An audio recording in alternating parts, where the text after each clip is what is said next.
प्यारे साथियों को डॉक्टर अम्बरीश का नमस्कार स्वीकार हो। और आप देख रहे हैं टीचर्स एकेडमी, जो एक यूनिट है टीचिंग एग्जाम्स के लिए। हमारे कई चैनल अभी चल रहे हैं। यूजीसी नेट के लिए यूजीसी एकेडमी, टीजीटी पीजीटी के लिए टीजीटी पीजीटी एकेडमी। तो 3 चैनल पे आप हमें देख सकते हैं, टीजीटी पीजीटी एकेडमी पर, यूजीसी एकेडमी पर और टीचर्स एकेडमी पर। आप यूं ही प्यार देते हैं, हमारी जिम्मेदारी और बढ़ जाती है, हम और अच्छा कंटेंट लेकर आते हैं। अगर आप TGT PGT LT grade GIC प्रवक्ता असिस्टेंट प्रोफेसर की तैयारी करना चाहते हैं, बीपीएससी टीयर 4 और डीटी प्लस बी की तैयारी करना चाहते हैं, तो आप हमें केवल व्हाट्सएप करके जुड़ सकते हैं। हमारा नंबर है साथियों 9628959237। तो आज का पहला सवाल आप सबके स्क्रीन पे दिखाई दे रहा है। जल्दी से कमेंट करके पहले सवाल का सही जवाब नवाजिए। देखते हैं कितना लोग सही जवाब देते हैं। तो बहुत सारे हमारे साथी आ चुके हैं। जो लोग आए हैं उनका खूब स्वागत है। और देख लें एक बार कि हमारे कौन कौन से साथी आ चुके हैं। तो अभी जो साथी आए हैं उनमें ज़्यादा लोग तो नहीं दिख रहे हैं। अभी एक मिनट देख लेते हैं। तो जितने लोग भी आए एक बार लाइक कर दें, जिससे आपकी संख्या हम देख सकें कि कितने भाई आ चुके हैं हमारे। ठीक है। तो अरुणदीप जी आ गई हैं, संगीता जी आ गई हैं, वॉरियर गेमिंग आ गए, राजकुमार, श्वेता, छाया, आदित्य, संगीता। चलिए, सबका स्वागत है। देखिए, आज का सबसे पहला सवाल, ये प्रश्न काफी महत्वपूर्ण है, या इसे आप अति महत्वपूर्ण प्रश्नों की श्रृंखला में रख सकते हैं। न तो आचार्य रामचंद्र शुक्ल के हिंदी साहित्य का इतिहास को लेकर दूसरा नया इतिहास लिखा जा सकता है, और न उसे छोड़कर यह कथन किसका है। तो एक इतिहासकार हैं, एक ग्रंथकार हैं, जिन्होंने इतिहास ग्रंथ लिखा है। ग्रंथ का नाम है हिंदी साहित्य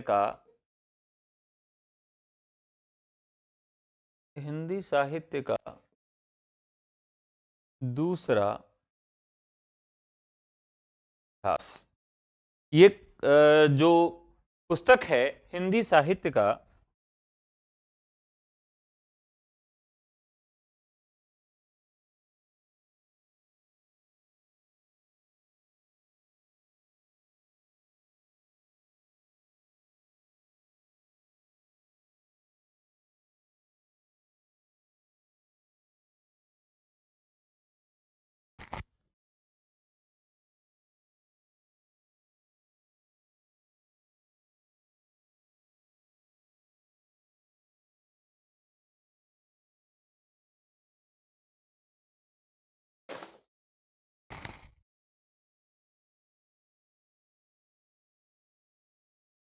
साथियों, बच्चन सिंह के हिंदी साहित्य के दूसरे इतिहास से बहुत सारे कथन पूछे जाते हैं, जिनमें एक कथन पूछा जाता है। ये जो कथन है वो उनकी भूमिका से लिया गया है। कहां से लिया गया है? तो बच्चन सिंह की भूमिका से यह कथन भूमिका से लिया गया है। कहां से लिया गया है? भूमिका से लिया गया है। इसी तरीके से एक कथन और वो अपनी भूमिका में लिखते हैं, जो काफी महत्वपूर्ण कथन है। दुनिया की संस्कृति, अच्छा, तीसरी दुनिया की संस्कृति, तीसरी दुनिया की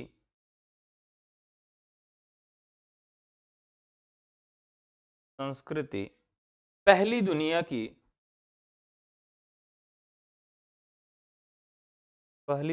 की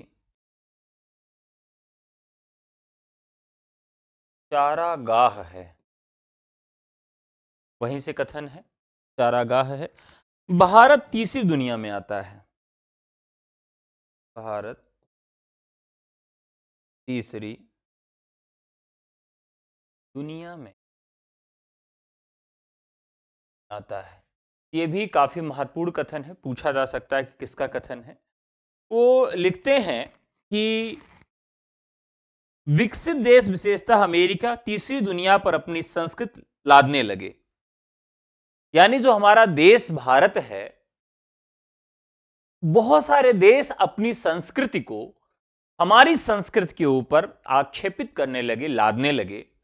और एकदम सत्य बात है कि आज हमारी संस्कृति दब गई है, बाकी संस्कृतियां हमारे ऊपर हावी हो गई हैं। तो भारत जो है वो तीसरी दुनिया में आता है।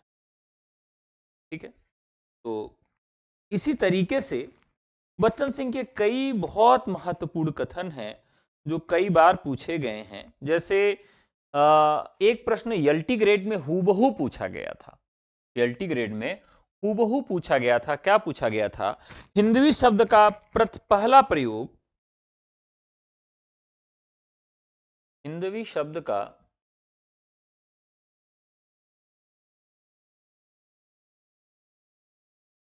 पहला प्रयोग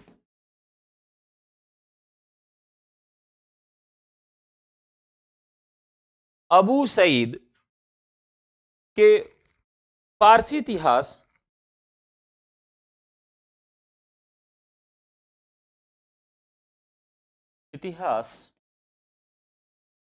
1049 में मिलता है। तो यहां से भी एक हूबहू सवाल पूछा गया था।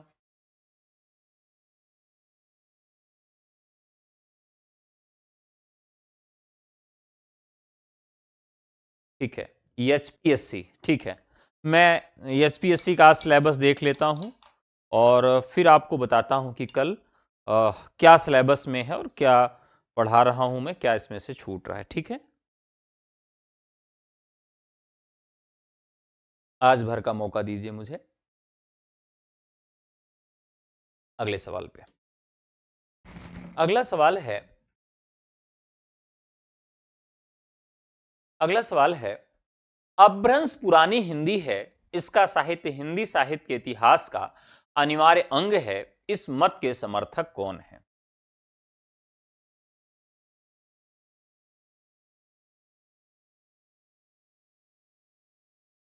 काफी महत्वपूर्ण सवाल है। अपभ्रंश पुरानी हिंदी है, इसका साहित्य हिंदी साहित्य के इतिहास का अनिवार्य अंग है। अब इसमें कई आचार्य आए हैं, इसमें कई आचार्यों का नाम आया है, तो इसमें हम सही किसको मानेंगे?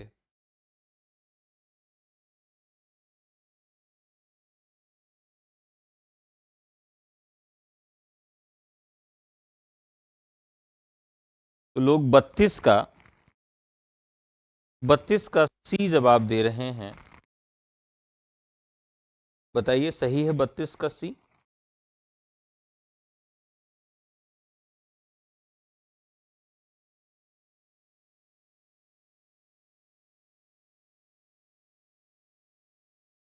तो चलिए मैं जवाब देता हूं, राइट आंसर। देखिए यहां पर जो 32 नंबर का सवाल है, इसमें देखिए कौन कौन आ रहा है। तो चंद्र शर्मा गुलेरी, इन्होंने भाई माना है, राहुल सांकृत्यायन ने माना है और रामचंद्र शुक्ल ने भी माना है। यानी प्रश्न यह बनता है कि अपभ्रंश को पुरानी हिंदी कितने लोगों ने कहा है, यह प्रश्न है। अपभ्रंश को पुरानी हिंदी कितने लोगों ने कहा है, एक प्रश्न तो यह बनेगा। तो यहां पर गुलेरी जी, सांकृत्यायन जी और द्विवेदी जी, तीनों लोगों ने ही यह बात कही है। लेकिन कई बार इसमें थोड़ा सा और परिवर्तन हो जाता है। क्या हो जाता है? थोड़ा सा और परिवर्तन हो जाता है। और परिवर्तन क्या होता है कि सबसे पहले किसने कहा, पूछा जाता है कि सबसे पहले किसने कहा। तो सबसे पहले किसने कहा, अगर यह प्रश्न बने तब इसमें गुलेरी जी ने सबसे पहले यह बात कही थी। क्लियर है? तो यहां पर 1, 2 और 4 राइट आंसर यानी सी। अगला सवाल है,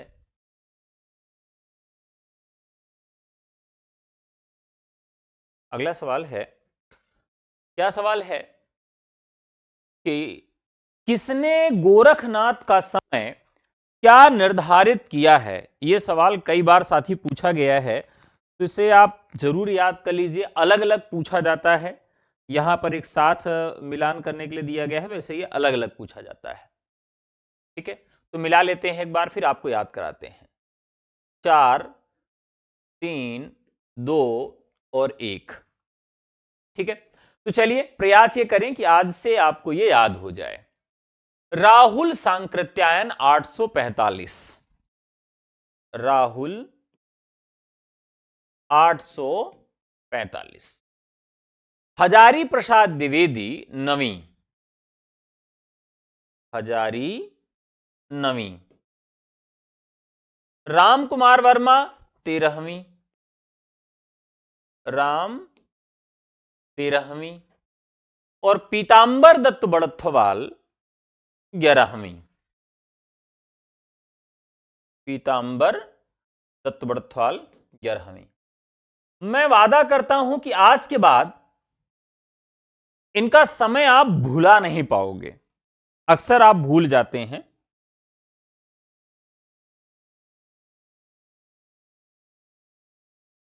चलिए, कंफ्यूजन तो रहता ही होगा। तो सबसे पहले हम हजारी प्रसाद द्विवेदी का याद करते हैं। तो लोग कहते हैं 19-20 का फर्क है, वैसे यहां पर क्या है कि यहां 9-1 का फर्क है, 9-10 का फर्क है, यानी 10वीं में 1000 हो गया और 9वीं में 9 है। तो हजारी प्रसाद द्विवेदी वाले में 9वीं 10वीं का याद करना है। कितने का फर्क है? 1000 में 9-10 का फर्क है। 1000 यानी यहां 9, यहां 9वीं शताब्दी है, उसके बाद 1000 हो जाएगा। तो नाम इनका हजारी है, लेकिन इन्होंने 9वीं शताब्दी माना। तो एक का अंतर, जैसे 19-20 का अंतर, वैसे 9-10 का अंतर, तो इनका 9-10 हो गया। राम जो हैं, ध्यान रखिएगा, राम जो हैं 12 वर्ष का वनवास किए थे, लेकिन उनको घर आने में 13 साल लग गया। ऐसे याद करेंगे कि 12 साल जब वनवास बीता, फिर 1 साल उनको आने जाने, कपड़ा वपड़ा खरीदने में, तैयार होने में, बाल बाल कटाने में, सभी मित्रों से विदाई लेने में, इस तरह से आप याद करेंगे कि 1 साल उनको और लग गया। यानी राम कुमार वर्मा ने 13वीं शताब्दी माना है। राम कुमार वर्मा 13वीं शताब्दी, 12 बरस का वनवास था, ये 13 साल का हो गया। पीतांबर दत्त बड़थवाल, देखिए जो पीतांबर होता है, ठीक है, जो, अच्छा सॉरी, 14 साल का वनवास था, तो 1 साल पहले जो है वो हाँ, 1 साल पहले वो मतलब तैयारी अपनी शुरू कर देते हैं लोगों से मिलने की, और सारा काम वो 1 साल पहले ही चालू कर देते हैं कि भाई अब घर जाना है। ठीक है, तो राम 14 वर्ष का वनवास किए थे, यहां भी 1 साल कम है, और 1000 में यहां भी 1 कम है, 9। अब आता है पीतांबर दत्त बड़थवाल। पीतांबर, पीतांबर का मतलब होता है पीला वस्त्र। जब आप किसी को पीला वस्त्र दान देते हैं, तो उसके साथ आप उसको 11 रुपए भी दान देते हैं। ठीक है, पीला वस्त्र के साथ साथ आप क्या देते हैं? 11 रुपए भी आप दान देते हैं। अब आ रहे हैं यहां पर शुक्ल जी। शुक्ल जी ने क्या दिया है? देखिए यहां पर भी रामचंद्र शुक्ल हैं, और यहां पर क्या है? राम कुमार वर्मा हैं। तो दोनों राम ने 13वीं शताब्दी माना। तो यहां याद रखना है कि दोनों राम 13वीं शताब्दी मानते, क्योंकि 13वीं शताब्दी, 13 साल के बाद राम भगवान वनवास की तैयारी खत्म करते हैं कि 14 साल जैसे पूर्ण होगा घर जाएंगे, तो 13वीं साल से वो तैयारी शुरू कर देते हैं। 1000 के बाद, 9 के बाद 1000 आता है, तो 9वीं शताब्दी हजारी प्रसाद द्विवेदी।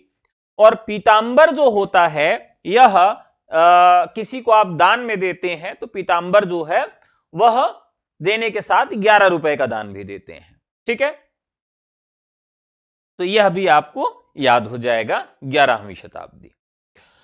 अब आता है राहुल सांकृत्यायन 845 समय है इनका। राहुल सांकृत्यायन ने 845 इनका समय दिया है, 845। ठीक है, चलिए कैसे याद रखेंगे?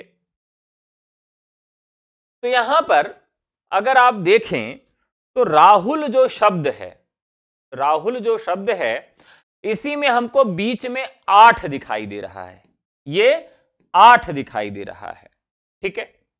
और चलिए दूसरी ट्रिक बताते हैं, थोड़ा ज्यादा कठिन हो जाएगी।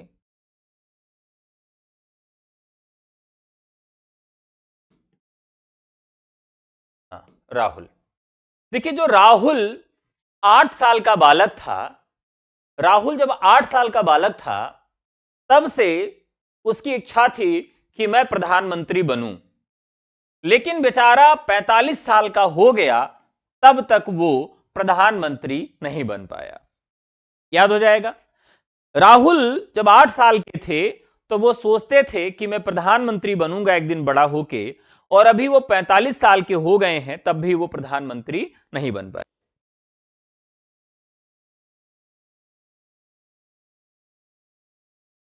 याद हो गया, सबको याद हो गया। चलिए अब ये जो डेट है ये मिटा देते हैं और अपने से याद करके लिखते हैं कि हमारा ट्रिक काम किया है कि नहीं काम किया है। राहुल सांकृत्यायन, तो राहुल पहले 8 साल के थे तब वो प्रधानमंत्री बनना चाहते थे, और अभी 45 के हैं बेचारे तब तक प्रधानमंत्री नहीं बन पाए, तो ये क्या हो जाएगा 845। हजारी प्रसाद द्विवेदी है नाम, तो नाम से थोड़ा सा एक कम था तो 9वीं शताब्दी हो गया। रामचंद्र शुक्ल और डॉक्टर रामकुमार वर्मा, यानी रामचंद्र जी 14 साल के लिए वनवास गए थे, लेकिन 13 साल बीतते ही वो तैयारी शुरू कर देते हैं कि भैया अपने घर चलना है, तो ये यहां पर 13वीं शताब्दी। पीतांबर दत्त बड़थवाल, जब आप किसी को पीला वस्त्र देते हैं दान में तो उसके साथ 11 रुपए भी आप उसको दान में देते हैं, तो 11वीं शताब्दी, ठीक है। अब यहां पर आपको यह याद हो गया, कोई कंफ्यूजन आपको जीवन में नहीं रहेगी, हमेशा आपको याद हो गया।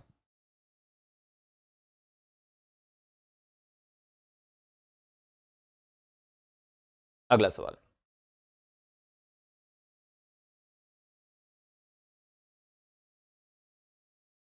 अमीर खुसरो को खड़ी बोली का आदि कवि किसने कहा है?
देखिए अमीर खुसरो बहुत ही महत्वपूर्ण कवि हैं साथियों आपके लिए।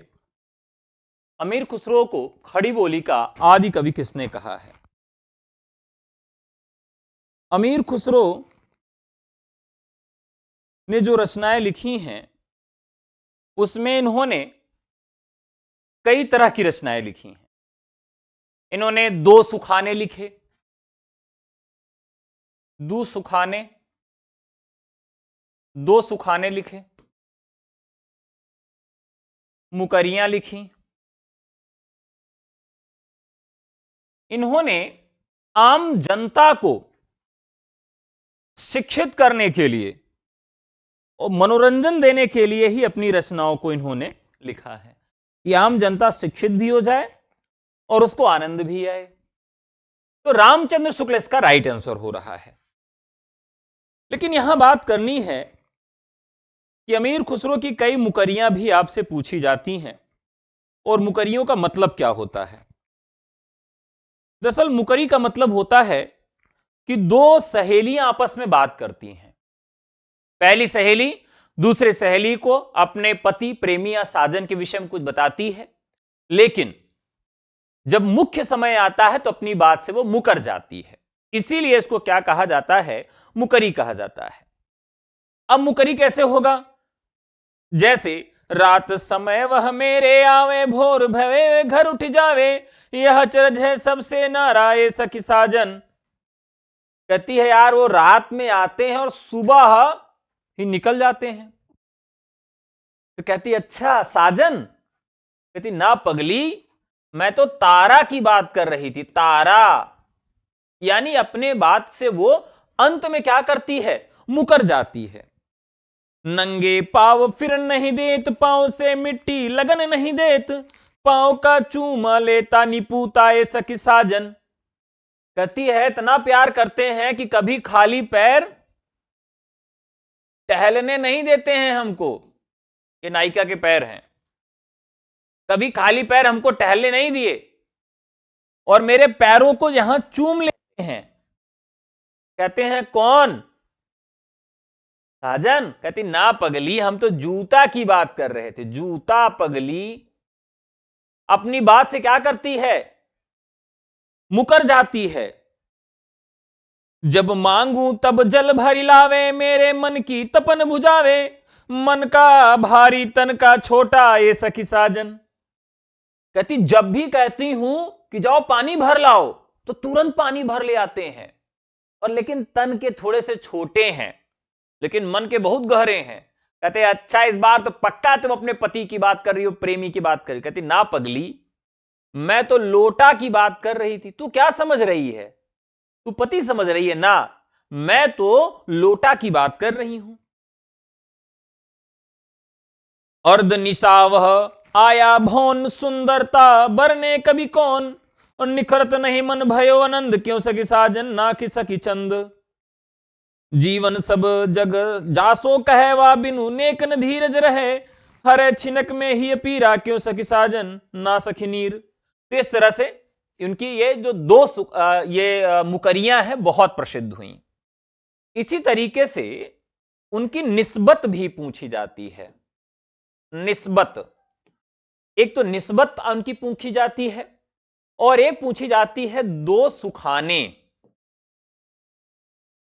कि अब ये निस्बत क्या है। कई बार यह भी पूछा जा सकता है कि आपको मालूम होना चाहिए, ठीक है, कि ये निस्बत का अर्थ क्या होता है। निस्बत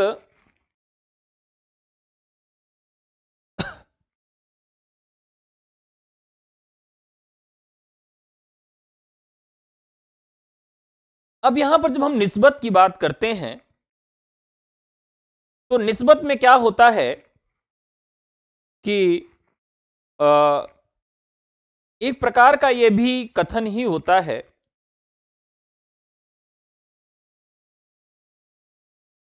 और एक दो सुखाने होते हैं। मैंने आप सबको, हाँ, मैंने आपको कई बार बताया भी है। तो अमीर खुसरो जब यार देखा, नैन भर दिल गई चिंता उतर, ऐसा नहीं कोई अजब राखे उसे समझाए कर। एक इन्हीं की जो निस्बत है वो कई बार पूछी गई है और इस पे एक गाना भी आपके फिल्म इंडस्ट्री में बना है। क्या गाना था? छाप तिलक तजदीनी रे, तो से नैना मिलाई के, छापा तिलक तजदीनी रे, तो से नैना मिलाई के। ये क्या है? ये है निस्बत। तो कई बार यह भी पूछी गई है, इनकी निस्बत भी पूछी जाती है। चलिए आगे बढ़ते हैं। और ये जो परंपरा है मुकरियों वाली, ये भारतेंदु हरिश्चंद्र के यहां भी पहुंच जाती है। यानी आदिकाल से सीधे आधुनिक काल भारतेंदु युग तक ये पहुंचती है।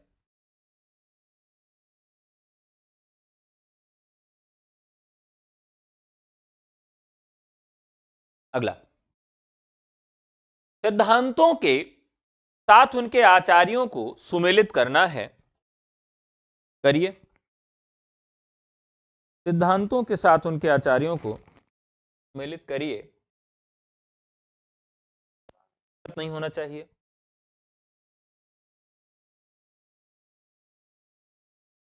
आप तिलक सब छीनी रे। हाँ, मिलाते हैं। 4 3 2 1। इसको भी मैंने आपको याद करवाया था, विशिष्टाद्वैतवाद।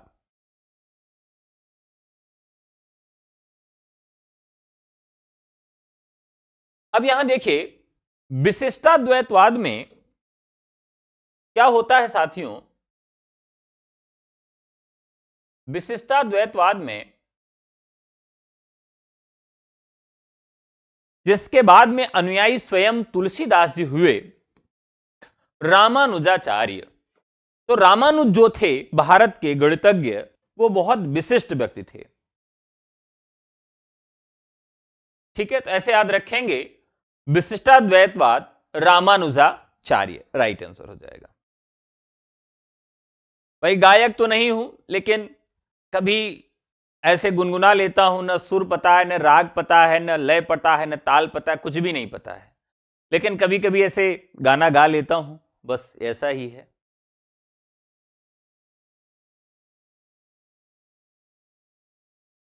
तो विशिष्टाद्वैतवाद में रामानुज विशिष्ट थे, द्वैतवाद मध्वाचार्य। द्वैतवाद कैसे याद रखेंगे, द्वैतवाद मध्वाचार्य।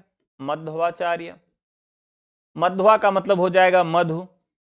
ठीक है, द्वैत, ध्यान रखिएगा, द्वैत का मतलब भगवान को जब मधु चढ़ती है तो द्वैत रहता है, हमेशा द्वैत रहता है, या द्वय बार चढ़ती है, यानी 2 बार चढ़ती है। तो ऐसे याद रखने का कि भगवान की जब पूजा होती है तो मधु 2 बार चढ़ती है। ठीक है, कितनी बार चढ़ती है मधु? 2 बार चढ़ती है। ठीक है, तीसरा क्या है, अद्वैतवाद। तो शंकराचार्य का सबको याद है। द्वैता द्वैतवाद, द्वैता द्वैतवाद। अब देखिए आचार्य निम्बार्क हो गया, तो द्वैता द्वैत। अब देखिए होता क्या है कि एक छोटी सी कहानी आपको बताते हैं। दरअसल एक बार गांधी जी के यहां रविन्द्रनाथ टैगोर आते हैं भोजन पर। तो गांधी जी नीम की चटनी जो है वो बनाते थे, नीमकौर होता है, नीम का बीज जो होता है, उसी की चटनी बनाते हैं, वो बहुत खाते थे। तो उन्होंने रविन्द्रनाथ टैगोर को भी दिया, रविन्द्रनाथ टैगोर को दिया, और फिर उसके बाद कहा लीजिए खाइए। रविन्द्रनाथ टैगोर ने थोड़ा सा खाया और किसी तरह से वो उसको खा गए कि गांधी जी बुरा ना मान जाए। अब उसके बाद उन्होंने पूछा कि कैसी रही चटनी? तो उन्होंने कहा बहुत अच्छी रही। तो उन्होंने कहा कि और चटनी दीजिए इनको।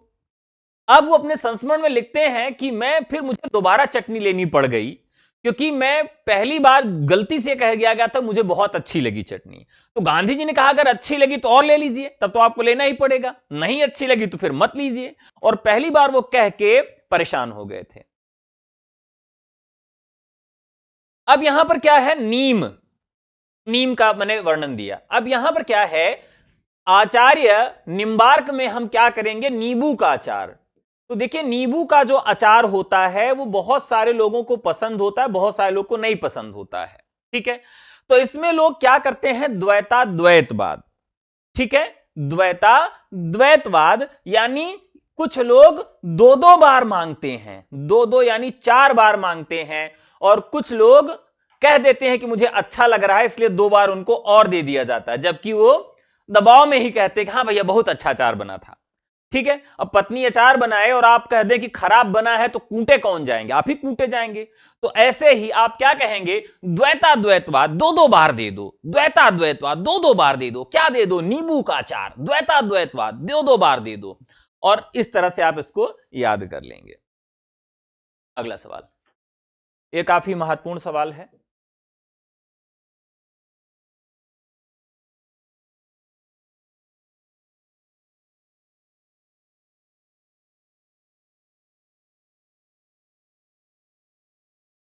भाई हमें तो अचार बहुत पसंद है, और हर चीज का अचार बहुत पसंद है। घर जाता हूं तो अलग अलग तरह का अचार बना के मम्मी देती हैं, कि अदरक का, लहसुन का, आम का, और कैथ का, जितना भी हो सकता है सारा अचार बना के देती हैं। कबीर में जो रहस्यवाद मिलता है वह बहुत कुछ उन पारिभाषिक संज्ञाओं के आधार पर है जो वेदांत और हठ योग में निर्दिष्ट है। यह कथन किसका है? कबीरदास पर काफी महत्वपूर्ण कथन है साथियों, इसका जवाब आप सब दीजिएगा। तो राइट आंसर हो जाएगा आचार्य रामचंद्र शुक्ल। ये उन्होंने कई बार कहा है, कई बार कहा गया है कि कबीर में जो रहस्यवाद मिलता है वह बहुत कुछ उन पारिभाषिक संज्ञाओं के आधार पर जो वेदांत और हठ योग में निर्दिष्ट है। ठीक है, अगला सवाल। पीड़ित, शोषित, अपमानित जनसमाज के पीड़ित, शोषित, अपमानित जन समाज के दुख से जितना सरोकार कबीर का है उतना भक्ति काल के किसी अन्य कवि का नहीं। कथन किसका है? बताइए। देखिए, कबीरदास की जब भी बात होती है तो एक बड़ा सवाल उठता है कि भाई कबीर थे कौन? कबीरदास थे कौन? समाज सुधारक थे या कबीरदास जी कोई कवि थे? तो इस पर भी कई जो है मतभेद रहा। तो इस पर एक कथन जो आता है काफी महत्वपूर्ण रहा कि कबीरदास जो है वो किसके साथ थे। अब देखिए, अगर इसमें आपको ये न समझ में आए, सर मेरी बेटी पूछ रही कि सर की वाइफ सर को मारती है क्या?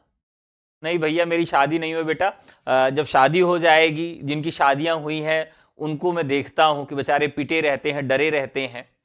तो मतलब एक तो हमारे मित्र हैं, उनकी पत्नी कुछ भी बना के दे देती है तो इतना वो उसकी बखान करते हैं, वाओ अमेजिंग, लगता है कि इससे पहले मैंने ऐसा कुछ खाया ही नहीं है। एक बार मेरे साथ गए वो घर लेके, चलिए आपको मैं, मेरी वाइफ बहुत अच्छा चाय बनाती है, पीजिए। वो चाय बना के दी, जो है चाय तो अच्छी नहीं, वाह सर मैं तो इसके हाथ का दीवाना, इतनी अच्छी चाय। हमने कहा या तो फिर आपका टेस्ट खराब है या तो पत्नी से डरते हैं या तो पीटते होंगे आप। तो बहुत सारे लोग इस तरह से होते हैं, तो मैं वही कह रहा था।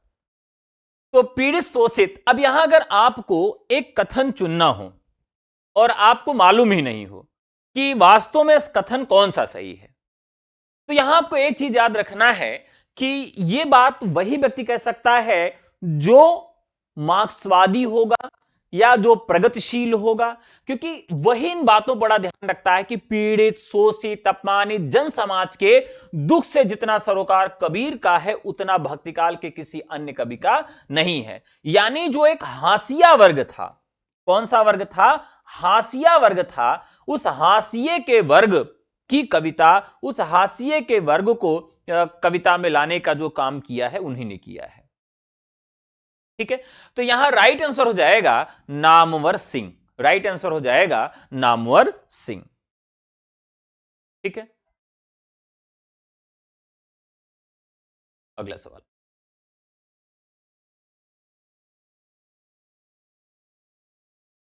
आप लोग को शादी में बुलाएंगे, आप लोग चुगली करके हमारी शादी तोड़वा देंगे, कहेंगे क्लास में खूब बकैती करते थे ये। हाँ, कैद का भी अचार बनता है। चलिए आगे बताइए। निम्नलिखित में से अब इनको क्या करना है कि इनको सुमेलित करना है। ये क्या है कि जो सूफिज्म चला और उसके विषय में कथन है, मतलब है कि कौन सा। देखिए, ये वैसे एक प्रश्न इसका पूछा जाता है और हर बार पूछा भी नहीं जाता है, लेकिन ये काफी महत्वपूर्ण है कि सूफियों से संबंधित यह कथन है। ठीक है, यानी सूफी मत का प्रचार प्रसार किसने कहां पर किस तरह से किया है, यह जोड़ के प्रश्न आपका बनता है। तो चलिए फटाफट बताइए, ये सूफी संप्रदाय से संबंधित सवाल है। देखिए यहां पर क्या है कि प्रमुख संप्रदाय हैं और आज आपको मैं ये भी याद करा दूंगा कि ये संप्रदाय आपको कभी भूलेंगे नहीं। देखिए नाम इनका बड़ा कठिन है, इसलिए क्या होते हैं साथियों, ये भूल जाते हैं। देखिए मैं जो भी आपको पढ़ाता हूं, जैसे भी पढ़ाता हूं, मैं कोई अध्यापक नहीं हूं, मैं कोई गुरु नहीं हूं, कोई बहुत महान व्यक्तित्व नहीं हूं, क्योंकि मैंने ये सारी चीजें पढ़ी, ऑब्जर्व की और उसके बाद उन प्रॉब्लम्स को मैंने देखा कि ये समस्याएं आती हैं, तो मैंने जो जीवन में अप्लाई किया, जो पढ़ाई में अप्लाई किया, वही मैं आपको भी बता देता हूं। और वही काफी चीजें सही हो जाती हैं, काफी चीजें नहीं सही होती हैं, और कुछ फैक्ट आपको लिखा देता हूं, कुछ तरीके बता देता हूं, कभी उत्साहित कर देता हूं आपको। तो एक अध्यापक का काम इतना ही होता है। तो यहां पर भी बहुत सारी चीजें जो मैं आपको बताता हूं, जो ट्रिक्स बताता हूं, वो यही है कि वो मुझे प्रॉब्लम दिए थे तो मैंने उनको याद किया। कैसे याद किया? बस इसी से संबंधित ये हमारे ये सारे उदाहरण हो जाते हैं। ठीक है, यहां पर क्या है कि आपको बताना है, चलिए पहले मिलान कर लेते हैं फिर बताते हैं। 4 3 2 4 3 2 1। चलिए अब क्या करते हैं, इसको याद करते हैं। ठीक है, याद करते हैं। चिश्ती संप्रदाय, चिश्ती संप्रदाय, ख्वाजा मुइनुद्दीन चिश्ती। अब इसमें कोई भी कंफ्यूजन नहीं रहेगा। अगर इस नाम में चिश्ती लगा रहेगा तो कोई कंफ्यूजन नहीं। लेकिन ये होशियारी लोग क्या करते हैं कि इसका नाम इतना ही देते हैं, ख्वाजा मुइनुद्दीन देते हैं। क्या देते हैं? ख्वाजा मुइनुद्दीन ही देते हैं, चिश्ती नहीं लिखते हैं। अगर चिश्ती लिख दिए तो आसानी से आप इसको याद कर लेंगे, ख्वाजा मुइनुद्दीन चिश्ती। यहां कोई कंफ्यूजन आपको नहीं रहेगा। अगर मान लीजिए चिश्ती नहीं देते हैं तब क्या करेंगे? चिश्ती संप्रदाय, ख्वाजा मुइनुद्दीन, ख्वाजा मुइनुद्दीन। अब यहां क्या है, एक शब्द आया है मुइनुद्दीन, मुइनुद्दीन। अब इसमें क्या है कि मुइनुद्दीन में अगर आप बार बार बोलोगे मुइनुद्दीन मुइनुद्दीन मुइनुद्दीन, तो आपको एक सिमिलर वर्ड, एक फोनेटिक से एक दुहाई निकलेगी कि मुइनुद्दीन मतलब मुझे दीन, यानी मुझे किसी ने दिया। मुइनुद्दीन मुइनुद्दीन। एक छोटा सा बच्चा है जो तुतलाएगा तो मुइनुद्दीन को क्या कहेगा? मुझे दीन।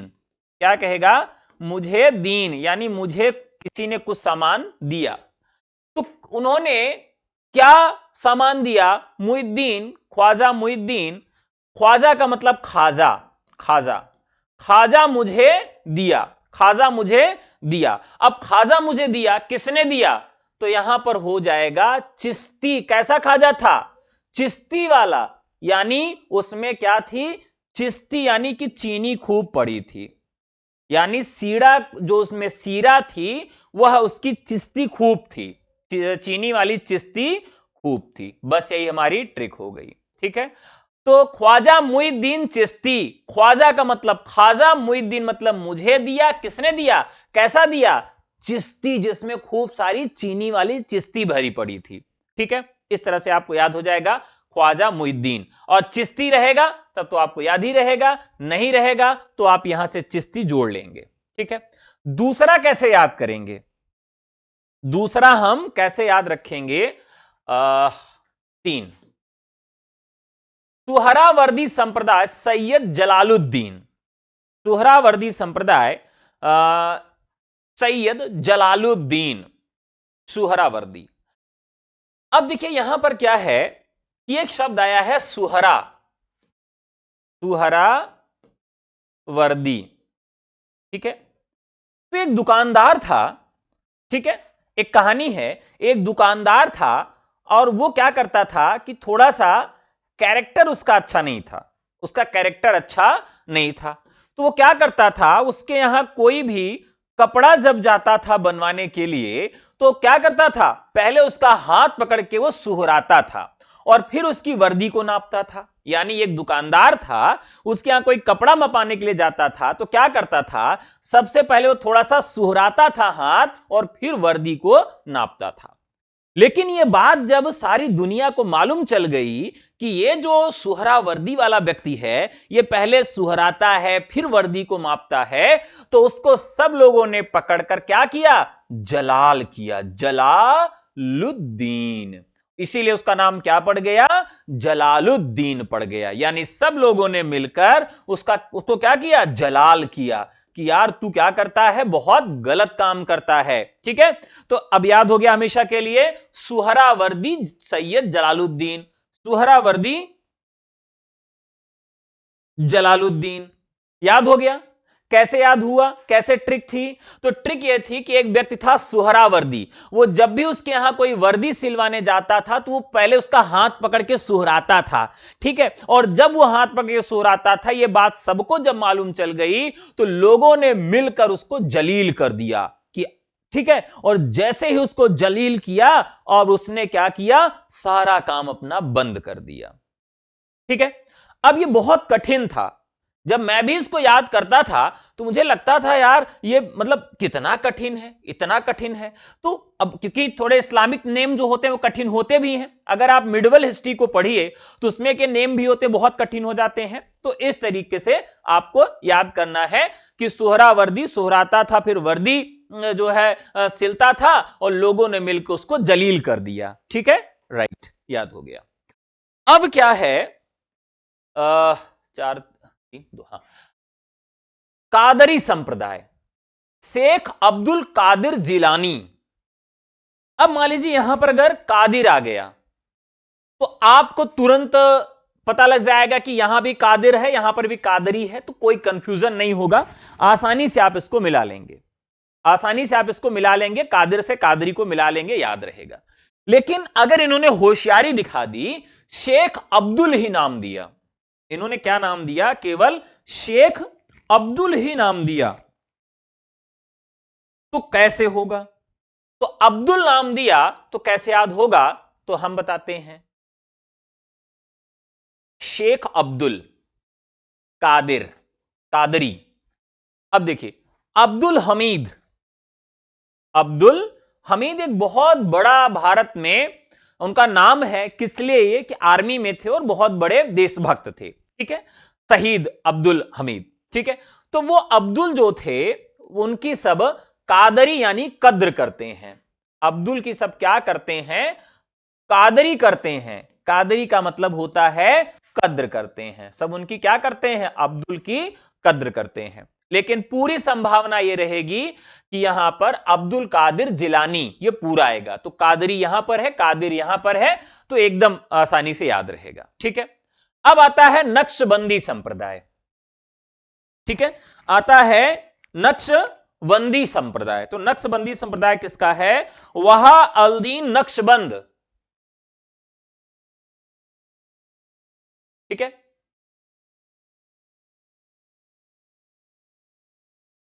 चार तीन दो एक। अब यहां दो नाम मिलता है, नक्शबंदी संप्रदाय में दो नाम मिलता है, ख्वाजा बहाउद्दीन का नाम मिलता है और अल्दीन वहा अल्दीन का नाम भी मिलता है, वहा अल्दीन का नाम भी मिलता है, ठीक है। ये दो दो नाम इस पे मिलते हैं, ठीक है। अब इसे कैसे याद रखेंगे, नक्शबंदी संप्रदाय ख्वाजा बहाउद्दीन। अब देखिए एक ऐसा व्यक्ति है जो बहुत नक्शे मारने वाला व्यक्ति था, ठीक है।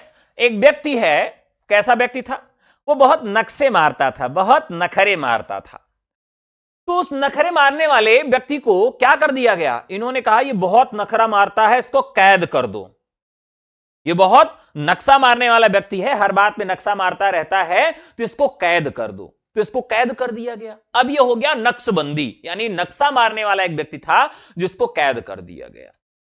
अब इसको जब कैद कर दिया गया, कैद करने के लिए लोग इसके पास गए, तो नक्शा मारने वाला व्यक्ति बड़ा मोटा ताजा था ऐसे, तो जैसे ही वहां पर ख्वाजा साहब गए, वो ख्वाजा साहब को उन्होंने बहा दिया, बहाना जानते हो कि नहीं, उठा के फेंक दिया। बहाउद्दीन यानी एक नक्शा दिखाने वाले व्यक्ति को राजा ने कहा कि इसको बंदी बना लो, बहुत नक्शा दिखाता है, और जो बंदी बनाने के लिए गया उसको उठा के उन्होंने बहा दिया। बहाउद्दीन, नक्शाबंदी बहाउद्दीन, जैसे ही नक्शा दिखाने वाले व्यक्ति को बंदी बनाने के लिए गए और उसने उठा के बहाउद्दीन बहा दिया, फेंक दिया, ठीक है। तो फिर यहां पर क्या हो गया, तो एक व्यक्ति को नक्शे वाले व्यक्ति को बंदी बनाने के लिए भेजा गया, बहाउद्दीन हो गया, वहा अल्दीन, वहा अल्दीन। अब यहां पर उस व्यक्ति को जब जो नक्शे में था उसको बंदी बनाने के लिए भेजा गया, तो फिर बुलाया गया, तो उन्होंने कहा कि वहा अल्दीन, वाह बहुत बड़ा काम कर दिया। अब अगर कोई इनको बंद कर देगा, नक्शे वाले व्यक्ति को बंदी बना लेगा, तो राजा क्या कहेगा? वहालदीन। ठीक है, तो ये हो जाएगा वहालदीन। तो इस तरीके से ये चीजें यहां पर आपकी याद हो गई। अब ये क्या होता है कि आप बार बार पढ़ते, क्योंकि इस्लामिक नेम है। इसी तरीके से अब ये हम लोगों ने अभी तक जो पढ़ा, ये जो प्रवर्तक हैं इन संप्रदायों के, भारत के प्रवर्तक हैं कि बाहर के हैं, ये आप लोग कमेंट करके बताएं। यहां से भी प्रश्न जो है पूछा जाता है कि भारत के प्रवर्तक हैं ये कि आदि प्रवर्तक हैं। कई बार प्रश्न पूछा गया है कि ये भारत के प्रवर्तक हैं, भारत के प्रवर्तक हैं या आदि प्रवर्तक हैं। एक बार बता दें। देखिए यहां पर क्या है कि ये जो हैं भारत के प्रवर्तक नहीं हैं, ये सब आदि प्रवर्तक हैं। तो आदि प्रवर्तक हैं ये, ठीक है, आदि प्रवर्तक हैं जिनको हम लोगों ने पढ़ा। अगर भारत में प्रवर्तक पूछा जाता है तो थोड़ा सा इनका नाम बदल जाता है। चिश्ती संप्रदाय मुहिद्दीन चिश्ती, सोहरावर्दी संप्रदाय जलालुद्दीन हो जाते हैं इसमें, ठीक है। इसके अलावा कादरी संप्रदाय बंदगी मोहम्मद गौस आ जाते हैं, और नक्शबंदी में मोहम्मद बाकी या गिल्लाह बैरंग आ जाते हैं। तो कुछ उसके थे, कुछ उसके थे, ठीक है। हाँ ठीक है, वेरी गुड। यानी अब बात करें हम तो ये भारत के थे, लेकिन सभी भारत के नहीं है। जैसे नक्शबंदी संप्रदाय की बात करें तो नक्शबंदी संप्रदाय ये इसका क्या नाम है? नक्शबंदी संप्रदाय में गिल्लाह बैरंग है भारत में और मोहम्मद बाकी हैं। तो बाकी इसको हम लोग और डीपली भी चलेंगे तो पढ़ेंगे। अगला सवाल,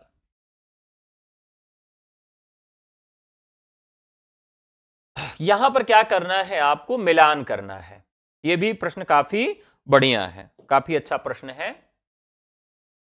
39 नंबर का क्वेश्चन है, मिलान करना है।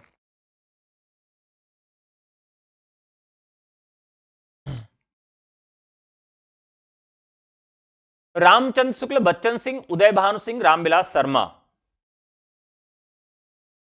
अब ये क्या है, किसको कहा गया है?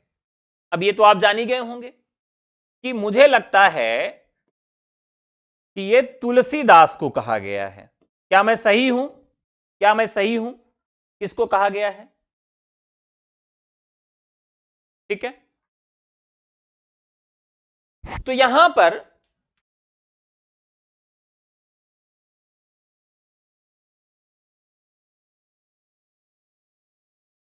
एक, हाँ चलिए अब इसे हम क्या करते हैं, इसे भी एक बार याद करने का प्रयास करते हैं। यह भी कई बार पूछा गया प्रश्न है, ठीक है, फटाफट याद करते हैं।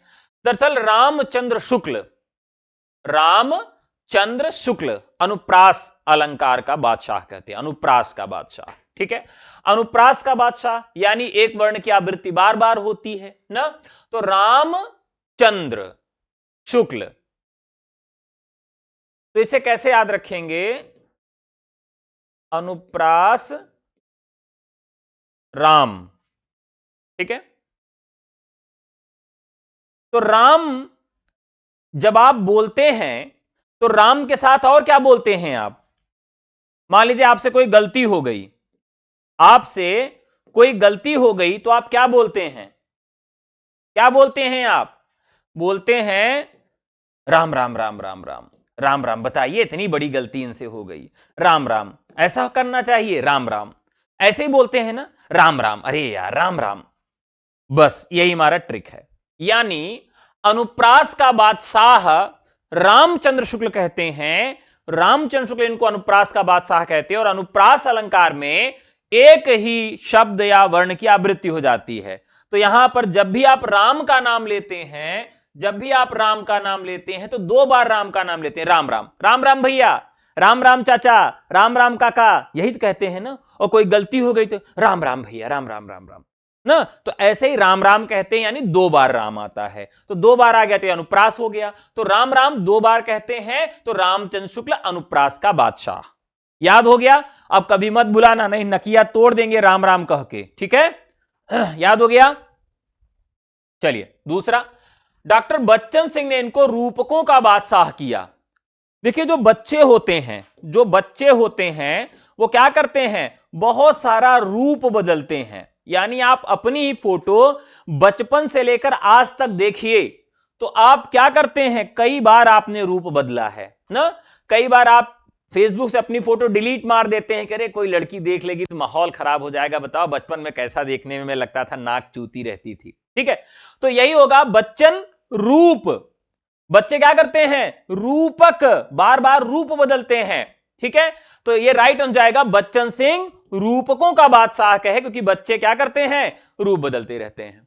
उदय भानु सिंह, उदय भानु सिंह उत्प्रेक्षा का बादशाह। ठीक है, अब यहां देखिए उदय भानु सिंह वाला कैसे याद रखेंगे, उदय भानु सिंह कैसे याद रखेंगे। देखिए अब यहां पर आप अगर एक इसका उदाहरण याद हो, अगर इसका एक उदाहरण याद हो उत्प्रेक्षा अलंकार का, तो सबको हमेशा यह याद रहेगा, उदित ज्यों उदित बाल गिर मंच पर ज्यों। यानी जो उत्प्रेक्षा अलंकार है उसमें एक तो यह उदाहरण आ जाता है, मान लीजिए वो भी आपको नहीं याद आ रहा है तो मैं बताता हूं।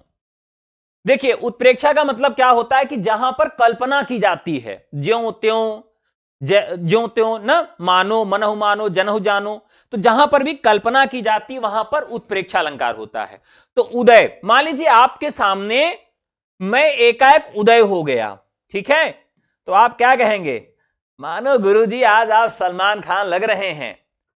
ऑनलाइन में तो आप एकदम जानी लीवर लगते हैं, लेकिन ऑफलाइन आपको जब देखता हूं तो लगता है कि मानो सलमान खान हो।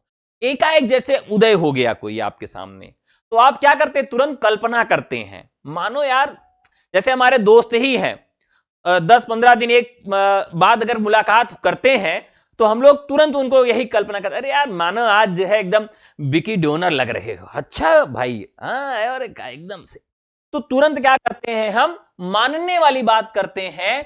तो जैसे ही कोई उदय करता है, जब कोई व्यक्ति उदय होता है, मान लीजिए भानु का मतलब क्या हो गया, सूर्य, तो जब सूर्य उदित होता है तो आदमी उत्प्रेक्षा में ही कविता लिखता है, मानो सूर्य को देखकर लगता है जैसे कोई गुलाब जो है वो पूर्व दिशा से अपनी रंगत बदलकर खिलता हुआ चला आ रहा है। तो इस तरह से याद हो जाएगा।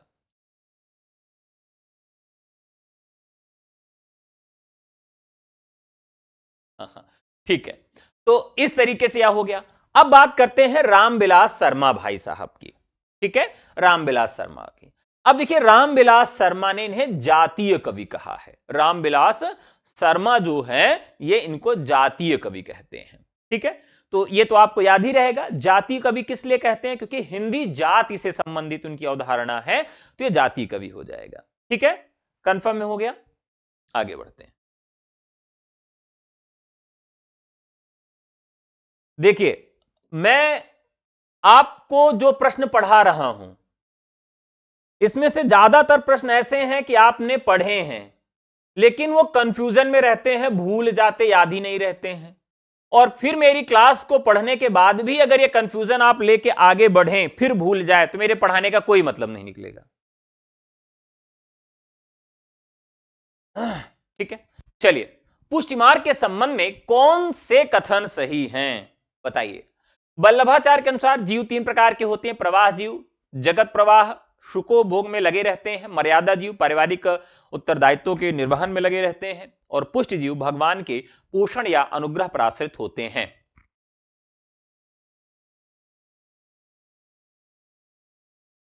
बताइए।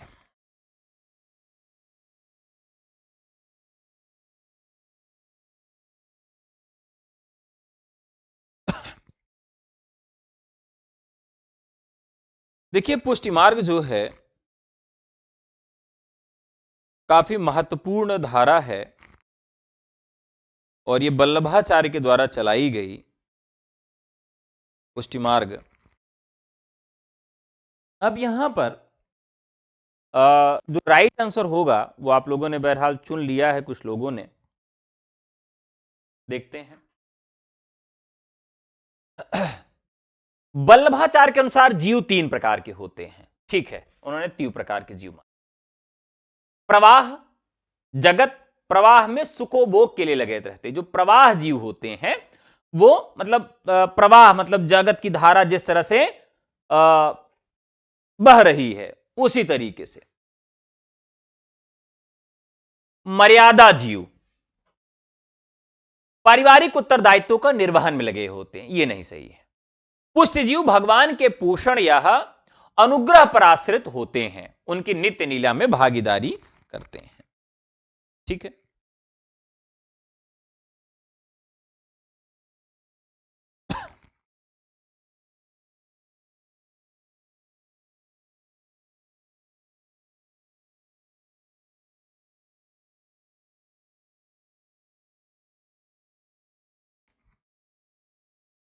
चलिए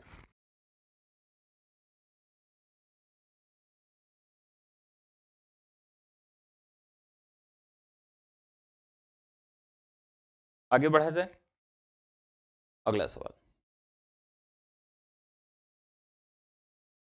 निम्नलिखित में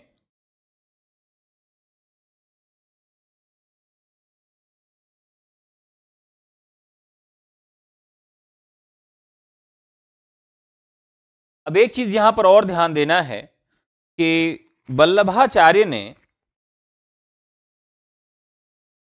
पुष्ट के कितने प्रकार बताए हैं, आप सब जानते हैं।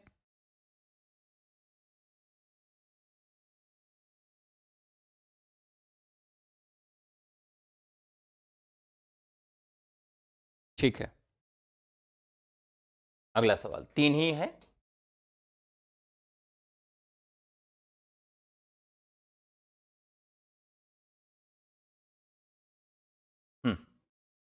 इसे देखते हैं, काफी महत्वपूर्ण सवाल है ये भी। निम्नलिखित काव्य पंक्तियों को उनके रचनाकारों के साथ सुमेलित कीजिए।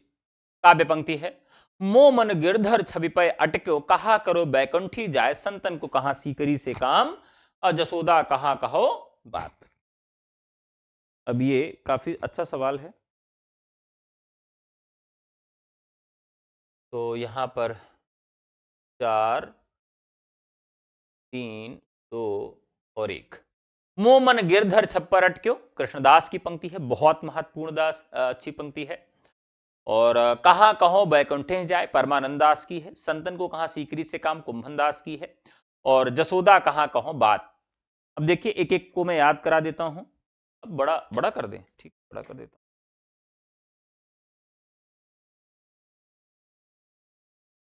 अब बड़ा हो गया, चलिए देखिए यहां पंक्तियां सब महत्वपूर्ण है इसलिए आपको याद करा देता हूं।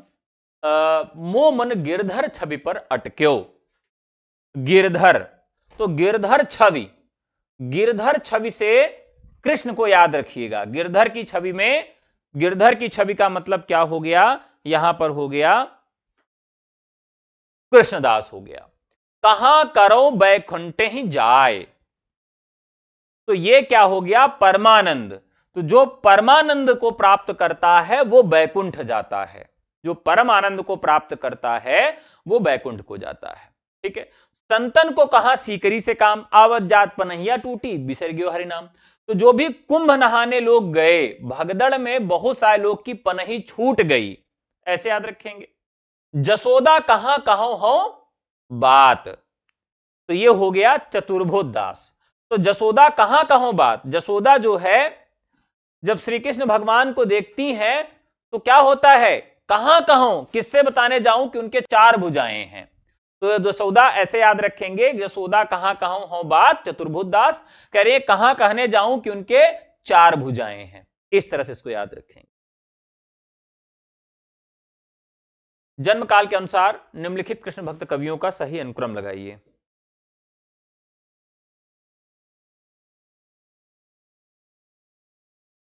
चलिए काफी महत्वपूर्ण सवाल है साथियों, कृष्ण भक्त कवियों के अनुसार इनका क्रम लगाइए। अब देखिए यहां पर मीरा, तो जो मीरा हैं ये तुलसीदास की समकालीन है।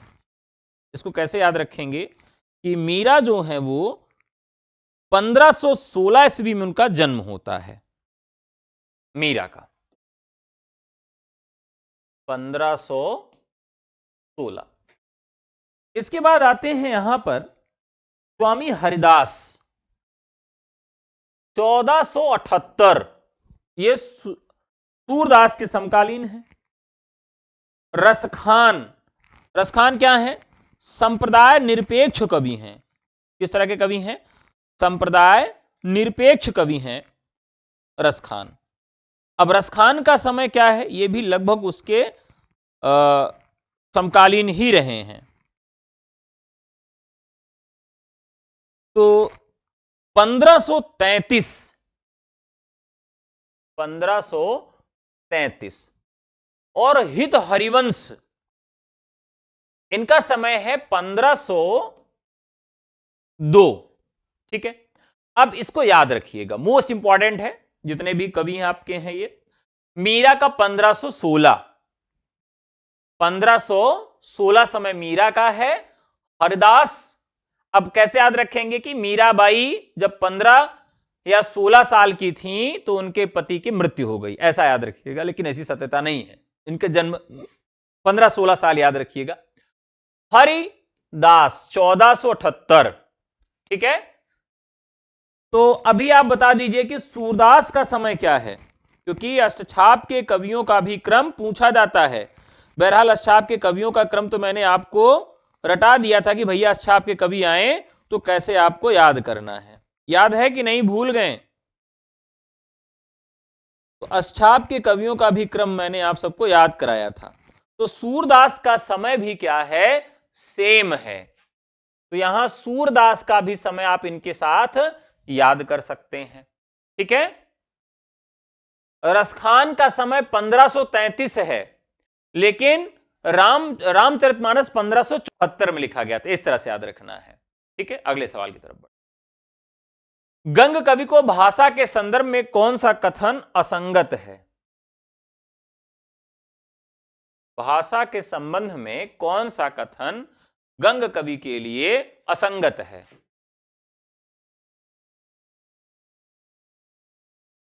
बताइए।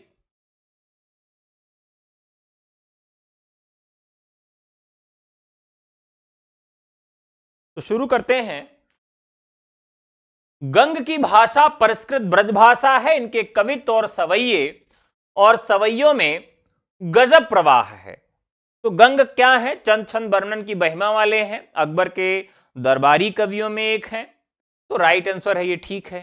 कविवर रहीम की प्रशस्ति में लिखे गए इनके छंद की सारी पंक्तियां प्रवाह ध्वनि में बदल गई हैं, ये भी ठीक है। भूषण बहुत कुछ गंग से प्रभावित मालूम पड़ते हैं, पर गंग के कवित्वों की गोई भूषण में नहीं है, ये भी बात सही है। गंग की कविता में अन्योक्ति का अभाव है, ये बात गलत है। अन्योक्ति भी उन्होंने लिखा है, क्योंकि किसी के दरबार में रह के जब आप लिखते हैं तो सीधे सीधे आप नहीं लिख सकते। तो दरबारी कवियों के यहां सबसे बड़ी बात जो देखने के लिए मिलती है वो अन्योक्ति मिलती है, यानी दूसरे के कंधे पर बंदूक रख के चलाना, यानी कहना किसी और को, बहाना कोई और रहे। तो अन्योक्ति जो है वो कोई भी दरबारी कवि हो उसके यहां देखने के लिए मिलेगी।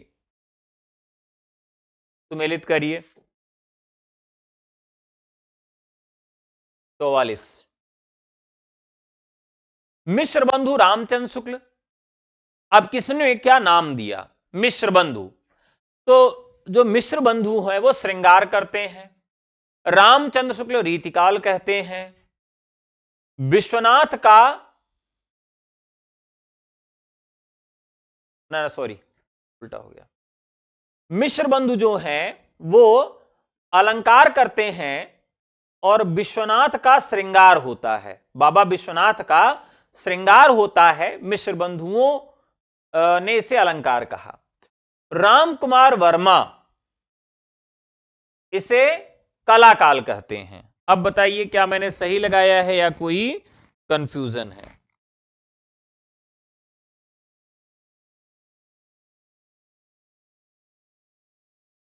एक बार मिला लेते हैं। 4, 3, 2 और 1। अगला सवाल। राजाओं से पुरस्कार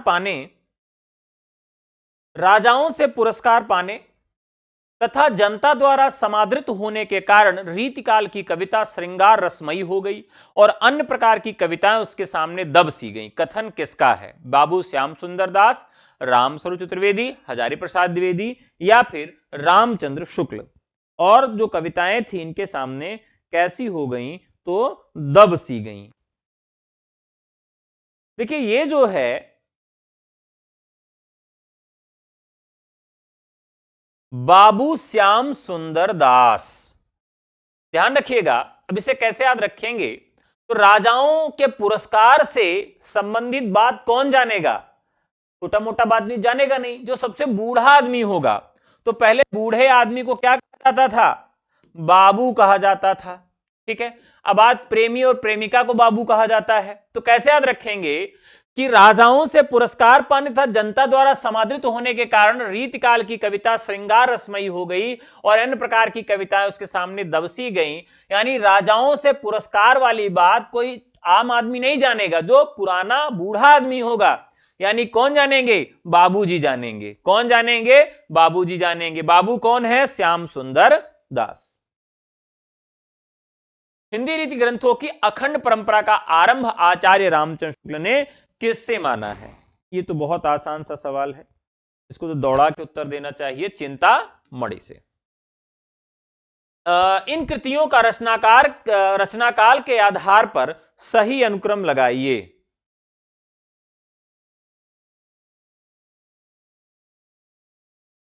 श्रृंगार मंजरी, फट वर्णन, रस रहस्य और रसिक प्रिया। बताइए। अब यहां पर जब हम इन कवियों के विषय में पढ़ रहे हैं तो एक सवाल मैं पर डे आपके लिए छोड़ता हूं। ठीक है, इस सवाल का जवाब आप सब कमेंट बॉक्स में देंगे। कहां देंगे? इस सवाल का जवाब वीडियो खत्म होने के बाद आप कमेंट बॉक्स में हमें देंगे।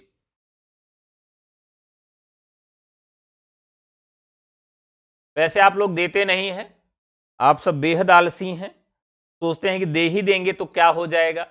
लेकिन मेरा वादा है कि अगर आप कमेंट बॉक्स में जवाब दे देंगे तो यह सवाल और इसकी डेट जीवन में आपकी गलत नहीं होगी, हमेशा के लिए वो याद हो जाएगी। इसीलिए मैं डेट वाले सवाल एक दो आपके लिए पर डे छोड़ देता हूं। चलिए,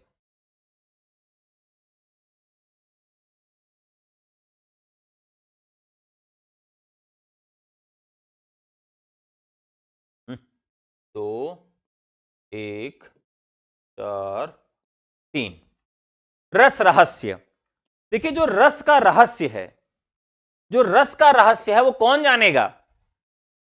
जो ऊंची कुर्सी पे बैठा रहेगा। ठीक है, ये बहुत बड़ी ऊंची कुर्सी पर जो बैठा रहेगा वो व्यक्ति क्या जानेगा? रस का रहस्य जानेगा। कुलपति। तो कुलपति रस का रहस्य जानेगा। और रस का सारांश कौन जानेगा? तो सारांश क्या है जीवन का? भीख मांगने वाला व्यक्ति जानेगा, क्योंकि बहुत सारे लोगों के पास जाता है, वो हर जगह से थोड़ा थोड़ा रस पा जाता है, गंदे बुरे अच्छे हर तरह का रस उसको मिलता है। ठीक है, तो यहां आपको ऐसे याद रखिएगा कि रस का रहस्य कुलपति जानते हैं और रस का सारांश भिखारी जानते हैं। कवि कुल कल्प तरु, जो आपके कुल का तरु है, वृक्ष है, वो हमेशा बेचारा चिंता में रहता है क्योंकि उसके ऊपर बहुत सारी जिम्मेदारियां होती हैं। ललित ललाम, ललाम मतिराम, यहां फोनेटिक्स मिल रहा है, ललाम मतिराम।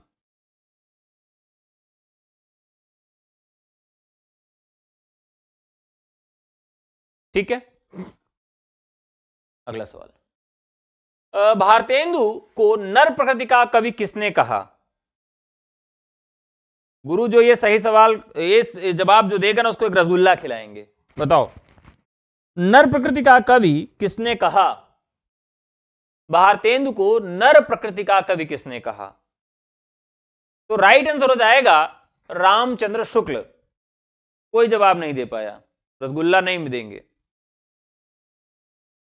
अगला सवाल, तब प्राकृत का विभ्रम और था, सात्विक जीवन का क्रम था, महिमा वनवास की थी तब और प्रभाव प्रवृत्त अनुपम था। किस कथन किसका है?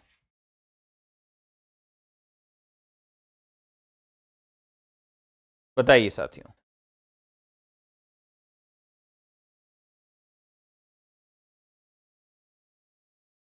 तब प्राकृत का विभ्रम था और था, सात्विक जीवन का क्रम था, महिमा वनवास की थी और प्रभाव प्रवृत्त अनुपम था। एकदम आसान सा है। दिवस का अवसान समीप था, गगन था कुछ लोहित हो चला, बस उसी से जोड़ दीजिए। श्रीधर पाठक, नहीं, उसी से जोड़ ही रहे हैं आप सब। तो दिवस का अवसान समीप था, यह किसकी रचना है? बताइए।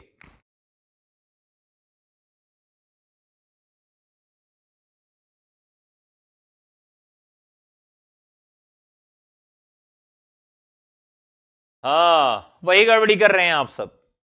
दिवस का अवसान समीप था, गगन था कुछ लोहित हो चला, तो ये किसकी है? वो तो हरियोध की थी। लेकिन यहां पर बात की जा रही है किसकी? श्रीधर पाठक की बात की जा रही है। और श्रीधर पाठक की जो कविताएं हैं वो कौन कौन सी हैं, तो इनकी रचनाएं भी आप जरूर याद रखिएगा।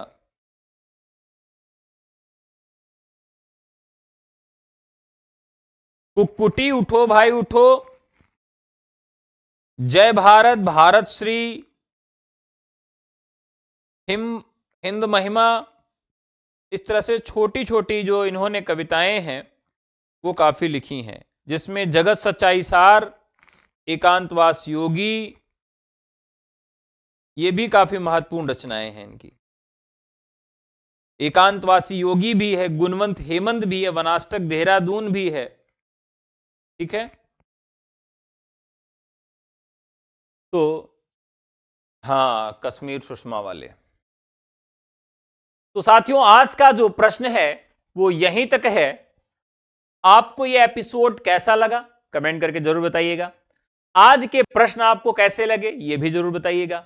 अगर आप असिस्टेंट प्रोफेसर के नए बैच से जुड़ना चाहते हैं, टीजीटी पीजीटी एलटी गेट जेआईसी प्रवक्ता असिस्टेंट प्रोफेसर जीडीसी, या फिर DSSB या बीपीएससी टीयर 4 के बैचेस से जुड़ना चाहते हैं, एक काम करना है, आसान वाला नंबर नोट कर लेना है, उस पर व्हाट्सएप कर देना 9628959237, ये हमारा नंबर है। ठीक है,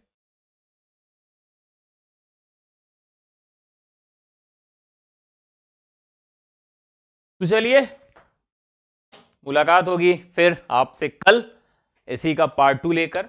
मिलते हैं, धन्यवाद।